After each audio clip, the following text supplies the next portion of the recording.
Alam mo, lahat po ng kontrata natin ngayon ay iniimbestigahan natin. No? Nakita nyo naman yung presentation ng ICI nung nakaraan. No? Sabi nga ng Pangulo, 10 years, past 10 years, all infra.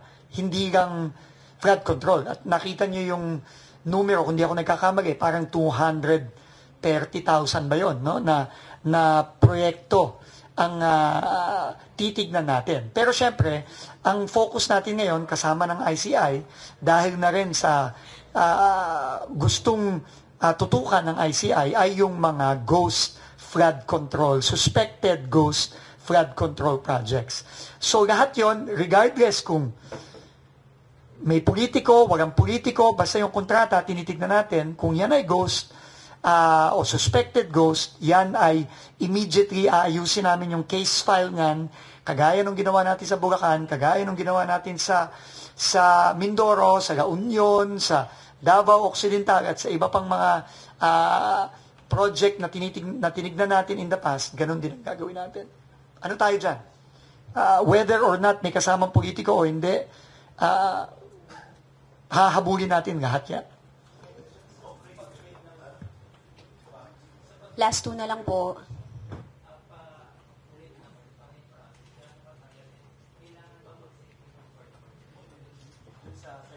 Yeah.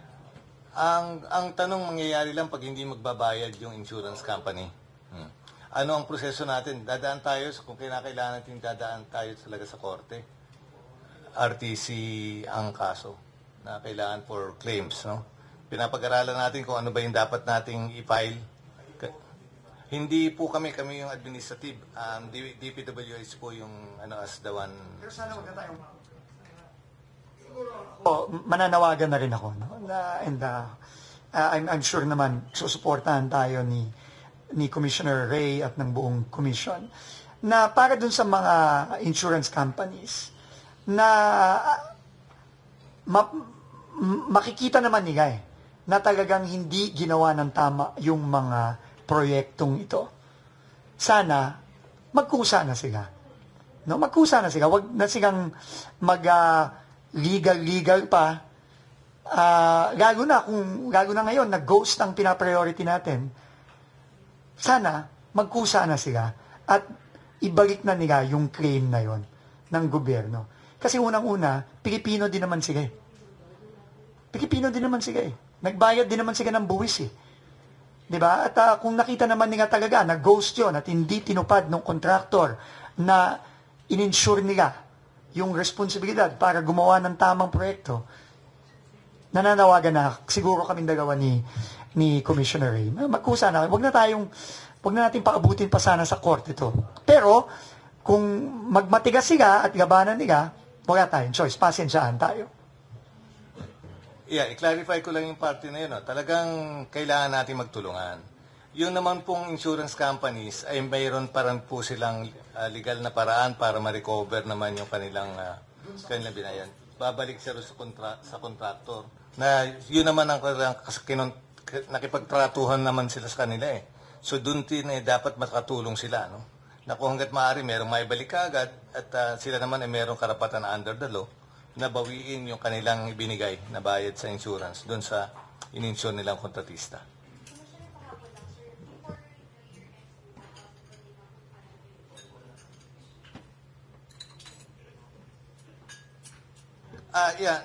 Yun ang minamadali naming paraan. At dalawang bagay, makita niyo naman napakaganda ng message, Secretary, na kung pwedeng pangunahan nyo na. Tagtulungan na natin ito na meron dahil kailangan natin na maibalik yung mga pondo kung at maaari. The soonest ang maipamigay natin. So I think that's the message that we Sa tingin ko naman, no, unang-una, hindi lang kami ni Commissioner Ray ang nagsasabi nito. Ang Pangulo na mismo ang nagsasabi. Alam naman nating lahat na kung ghost ito, kailangan ibalik natin yung pera ng mga kababayan natin. So, again, mananawagan kami ni Commissioner Ray, pero tingin ko naman, under the leadership ni Commissioner Ray, marami tayong mga makukumbinse na mga kumpanya, insurance company, dahil sabi nga niya, pwede naman nilang balikan yung mga contractor na na ginoo ko din sila. Kasi technically, ginoo ko din yung mga insurance company. Di ba? Ginoo ko din sila eh.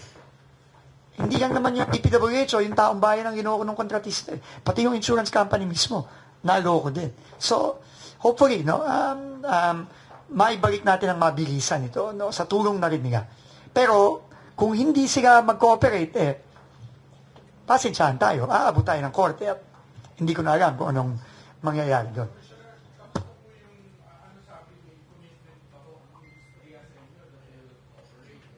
Agad po namin silang miniting last week eh. Kasi agad mabilis gumalaw itong DPWH. Hindi pa sinasabi yung sa inyo kung anong ginagawa nila, nakagalaw na eh. Meron nang naisuhan as of last week nung miniting namin sila na 4 o 5 kumpanya, no? Na meron ng mga letter or demand. So we're checking on that, no? Tapos sinabi namin talaga, hiningan na namin sila na mag-cooperate how far they can, no? Ang kailangan lamang natin is maging makatwiran. So, kailangan sa bawat kontrata o bawat project, makita natin kung talaga yung degree o yung level ng kanilang exposure.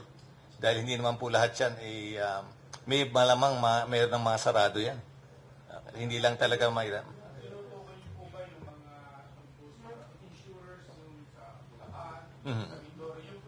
O, yung dati pinatawag po namin pati yung tinatawag natin mga underwriter. Kasi we have to move this thing forward. Marami po tayong proyektong kailangang ituloy. But even yung foreign assisted projects, paano ba natin may cover ng tama sa kung pamamaraan ng insurance, yung proseso nila, katulad ng paghawak ng collateral para sa mga insurance, kailangan na-cover natin yung risk. Kasi ganun po ang basis ng insurance eh. Kailangan mayroong collateral yung kanilang binibigay. Tapos po, meron namang ibang paraan para i-cover yung mga projects ng DPWH. 5% po ng cash or manager's check or bank certificate.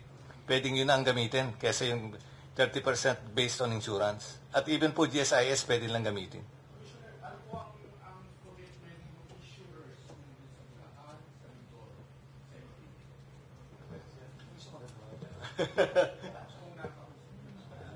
May pending na kaso eh. Hindi ko alam yung paraan ng ginagawa nila. Hindi kami yung kaharap nila ron sa kung ano yung status, kung ano yung nangyayari. Nakakausap namin sila generally kung ano yung dapat gawin kasi ang una naming ipapakita kung gaano na ang kahandaan. Kasi ang unang tawag natin dito siyempre cooperation eh. Bago natin makita kasi this is a responsible industry. Yeah.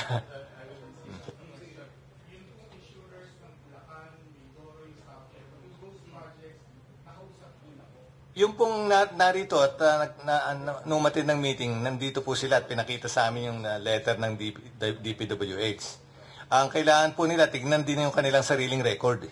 Kasi po, 5 klaseng band meron, naku, hahaba. Sorry, Secretary. Yeah. May 5 klase yan, mula bidders band hanggang sa warranty yan eh. Dito ang pinaka-importante yung performance kasi dapat naisasara yan. Sa kontrata nakalagay yung until until nag-sign ng DPWH ng the completed name project. Tapos after that, nagkaka-warranty sila ng 1 year retention ang tinatawag doon.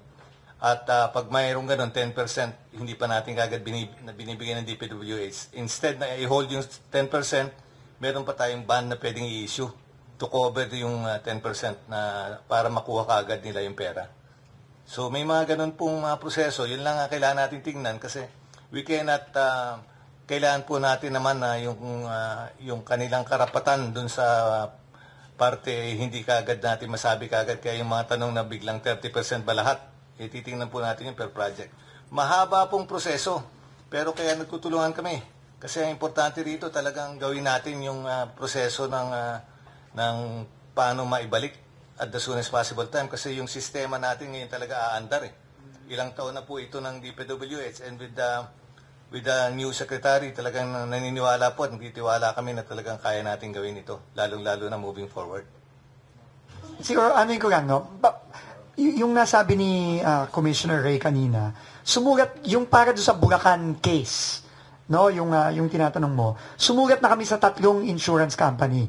Can I mention? Siguro naman, public record naman eh.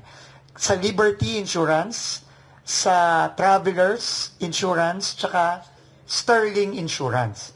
No, lahat yon iba't ibang proyekto, sumulat na kami at nagkiklaim na ang DPWH ng 30% for all those projects under the first case na final sa Ombudsman sa First District of Bulacan. So, yun po ay sinabit na rin namin kay Commissioner Ray. At simple lang ang gagawin namin. Bawat kaso na i-refer namin sa ICI, immediately, susulat na kami kagad dun sa mga insurance companies kasi nasa kontrata yan eh. Bawat kontrata, merong insurance company. At immediately, pagkapasa namin sa ICI, susulat kami kagad doon to immediately claim para maumpisahan na yung proseso. Kasi nga, ulitin ko, sabi ng Pangulo, bawiin ang pera ng kababayan natin, lahat ng paraan para mabawi ang pera, gawin natin ng mabilis. Wala pa. Kakatanong ko lang nga ngayon eh. Hindi pa sumasagot. Siguro, after nitong statement ni Commissioner Ray, baka meron ng sumagot. Hopefully.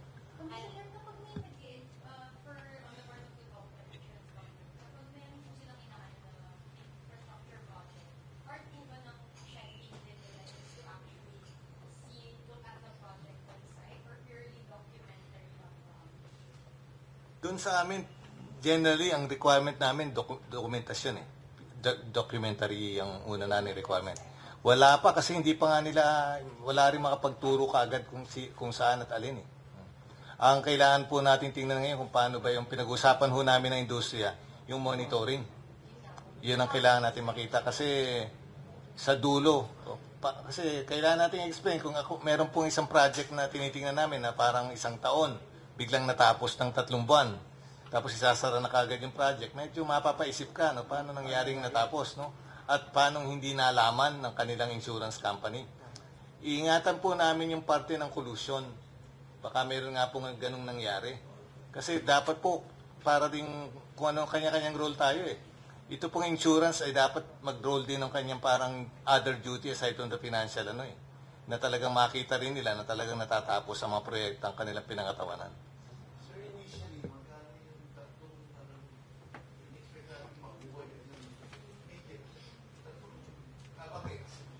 Ang mga contract price kasi nagre-range ng anywhere between yung contract price nagre-range yan anywhere between 70 million to 100 million. So 30% nun. In this case, merong 28 million, merong 16 million at merong anyway, double check ko, no? Double check ko. Pero tandaan mo bawat kontrata yan, ha. So, ang claim ay up to 30% ng contract price. No? So, ano yan? No? Depende kung gaano kalaki ang kontrata. Basta 30% ang i-claim natin. Bawat kontrata na nakita natin na may problema, na maanomalya. 22 million yung isa. So, 28, 16, tsaka 22 million. Well, ano yan, no? We will leave that to the Insurance Commission kasi sila ang regulator ng insurance industry.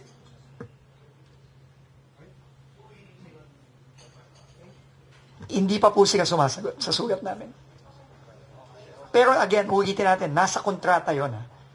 Nasa kontrata yon. Pwedeng i-call yon ng DPWH.